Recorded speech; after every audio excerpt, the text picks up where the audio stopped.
హో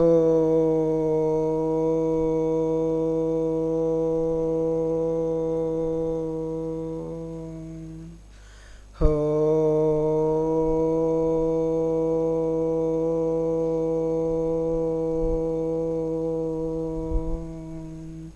జ్ఞానాంజనశలాకాయ శిష్యచిత్తాపహారిణే పరబ్రహ్మస్వరూపాయ ప్రేమదేవాయ తే నమః. బ్రహ్మచారి మహర్షి సద్గురు శ్రీ శ్రీ శ్రీ ప్రేమానంద స్వామి తపోవనము ఆశ్రమము సంస్థాపకులు, సనాతన ధర్మ సమాజం వ్యవస్థాపకులు, బ్రహ్మచారి మహర్షి సద్గురు శ్రీ శ్రీ శ్రీ ప్రేమానంద స్వాముల వారి గురుపాద పద్మములకు సాష్టాంగ నమస్కారములు.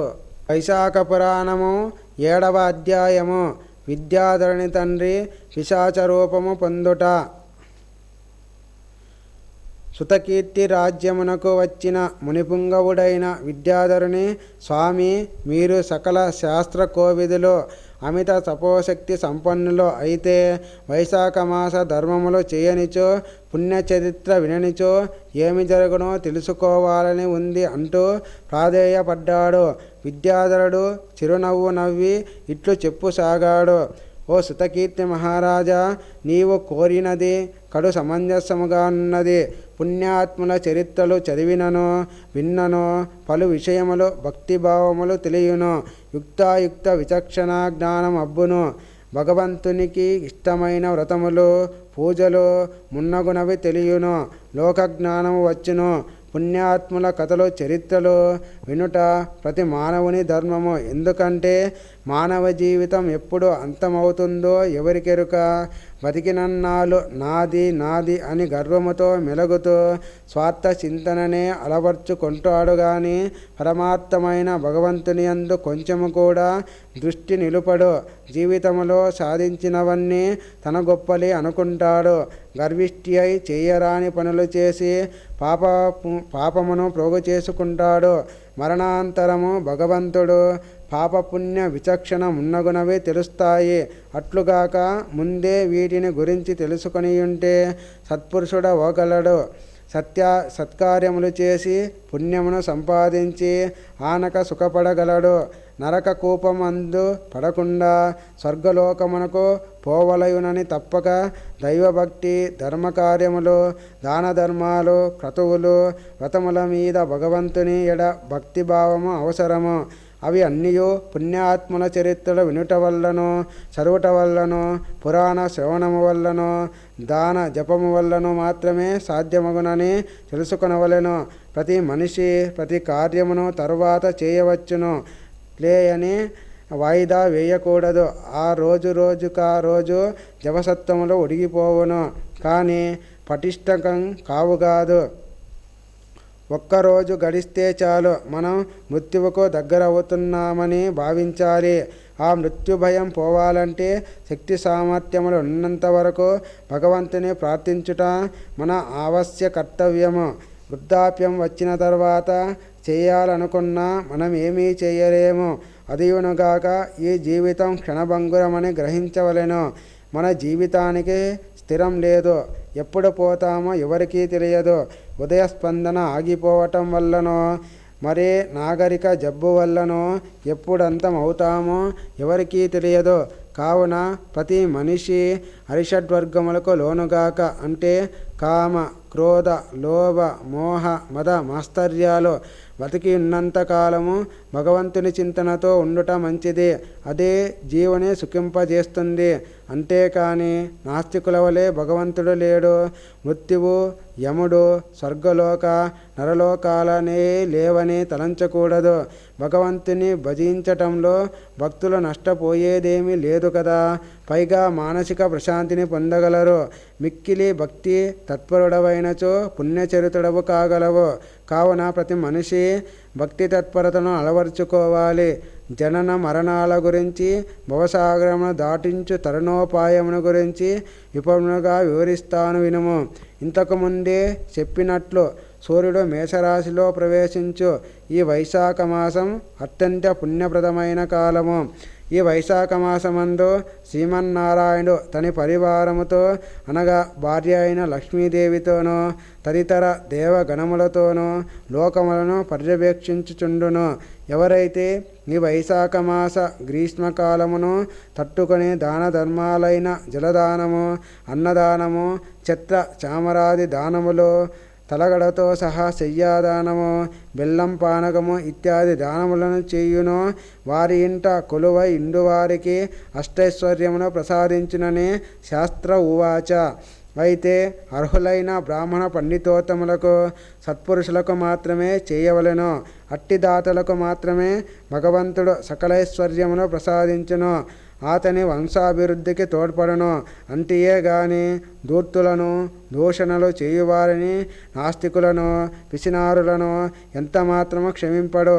అట్టివారిని నరక కూపమునందు పడవేయును. వారు ఘోర రౌరవాది నరకములను అనుభవిస్తారు. వారి పాపముల చిట్టా పెరిగిపోయి జన్మజన్మలకు దరిద్రులుగానే పుడతారు. ఇక ఆ జీవి అన్నటికీ ముక్తిని పొందలేడు. అందుకు ఉదాహరణగా ఒక వృత్తాంతమును విన్నవించదను వినుము అంటూ విద్యాధరుడిట్లు చెప్పసాగాడు. సుతకీర్తి, మాది సిరిపురమనే స్వగ్రామము. నా తండ్రి మైత్రేయుడు సకల శాస్త్ర పారంగతుడు. కానీ ఏనాడు ఎట్టి దాన ధర్మములు చేసి ఎరుగడు. అప్పుడు నాకు 16 ఏళ్ల వయసు. నా తండ్రి కన్నీ తెలుసుననుకున్నాను, కానీ దాన ధర్మములు చేయుట లేదని గ్రహించనైతిని. అందున వైశాఖ మాసమందు జలదానము ఇత్యాది దాన ధర్మములు చేయకుండాచే ఘోర పాపములు అంటుకున్నాయి. అవేమీ నాకు తెలియవు. నేను దేశాటనము చేయాలనే తలంపుతో కాశీ, ప్రయాగాది తీర్థములు, పుణ్యక్షేత్రము దర్శించసాగాను. నేను తీర్థయాత్రలో ఉన్నప్పుడే నా తండ్రి ముసలితనము వల్ల మరణించాడు. దాన ధర్మములు సరిగా చేయనందువలన సత్కార్యముల లోపముచే నాథుడు పిశాచ రూపమై గోదావరి నదీ తీరమందు తిరుగాడజొచ్చెను. పిశాచ రూపంలో ఉన్న నా తండ్రి ఆకలి దప్పులకు తాళలేక కుంగి కృషించిపోయాడు. అష్టకష్టాలు పడసాగాడు. ఆ నదీ తీరాన ఉన్న ఒక బూరుగ చెట్టును ఆశ్రయించుకొని దుర్భరితంగా జీవించసాగాడు. ఆ పిశాచ రూపమునకు తోడు కంఠమందు వ్రణమొకటి ఏర్పడింది. దాని నుండి రక్తం కారసాగింది. తిండి తినలేక, నీరు త్రాగలేక పలుబాధలు పడుతూ ఉండసాగాడు. ముక్కుతూ మూల్గుతూ ఆ వృక్షమందే పడియున్నాడు. కతిపయ దినములకు నేను కాశీ, ప్రయాగాది పుణ్యక్షేత్రములు, గంగానది, బ్రహ్మపుత్ర, కృష్ణవేణి నదులందు స్నానం ఆచరించి చివరకు గోదావరి నదిలో కూడా పుణ్యస్నానం ఆచరించవలెనని వచ్చి తిని గోదావరి పుణ్యనదిలో స్నానమాడి పూజా కార్యక్రమాలు ముగించుకొని తిరిగి బయలుదేరుతుండగా ఆ నదీ తీరమునున్న బూరుగ చెట్టు నుండి మూలుగు వినిపించసాగింది. ఏమిటాయని ఆ దిక్కుకు పోయి చూడగా ఒక పిశాచము నన్ను ఆవహించి చంపబోయింది.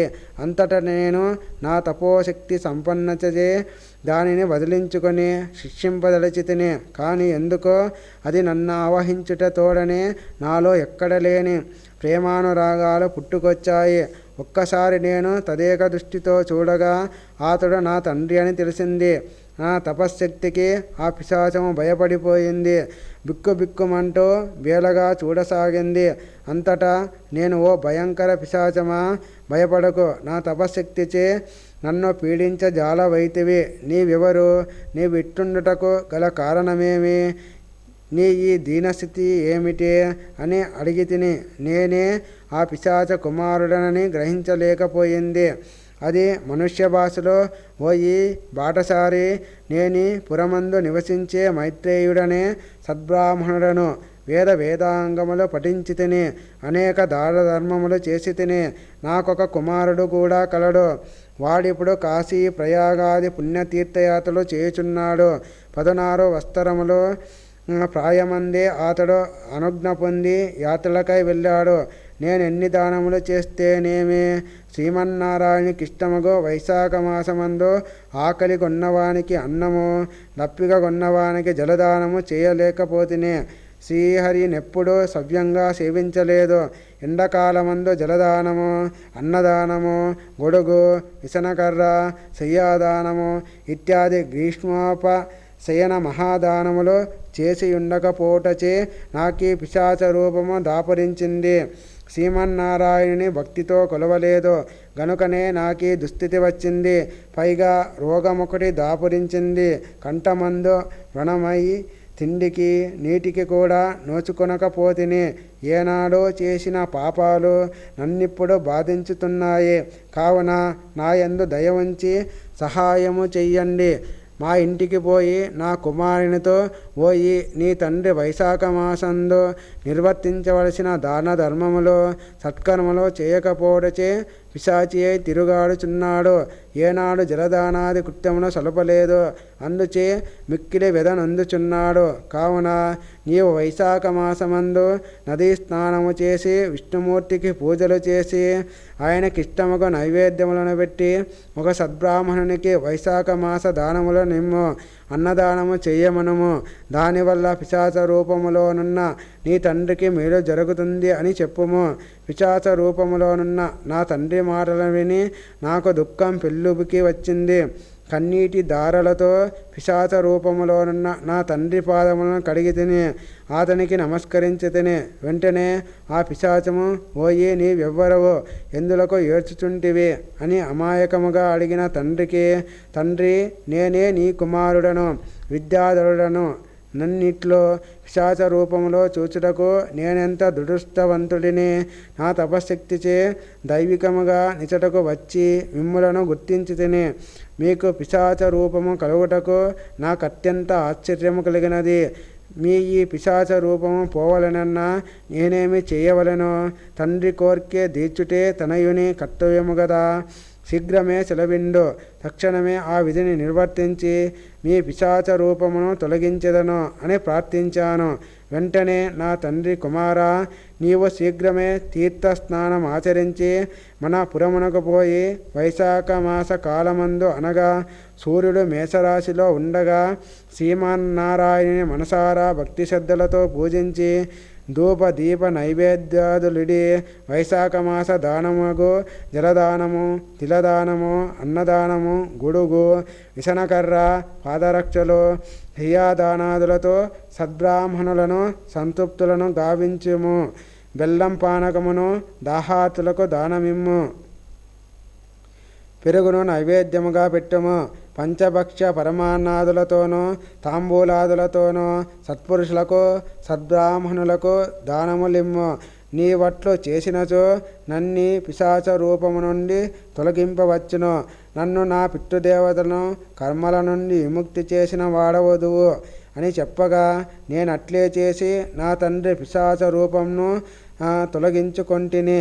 కావున ఓ శతకీర్తి, నీవు కూడా సూర్యుడు మేషరాశిలో నుండు వైశాఖ మాస కాలమున నీ యథాశక్తిగా విప్రులకు వైశాఖ మాస దాన ధర్మాది కృత్యములు అనుసరించి నచో విశేష పుణ్యఫలము కలిగి నీవును నీ సంతతి వారును సుఖించెదరు అని విద్యాధరుడు శతకీర్తి మహారాజుకు బోధించెను. శతకీర్తియు నట్లే చేసి తత్ఫలితమునుంది సుఖంబుగా నుండిరి. వైశాఖ పురాణము 7వ అధ్యాయము సమాప్తము.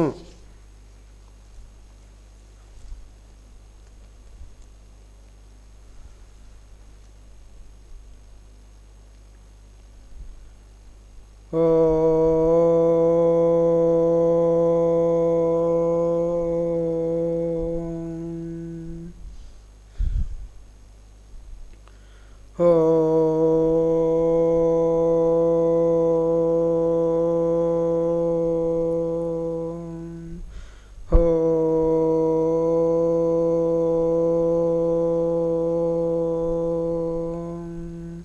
सहना भवतो सहनो भुनक्तो सह वीर्यङ्करवावहे तेजस्विनावधीतमस्तु मा विद्विषावहे।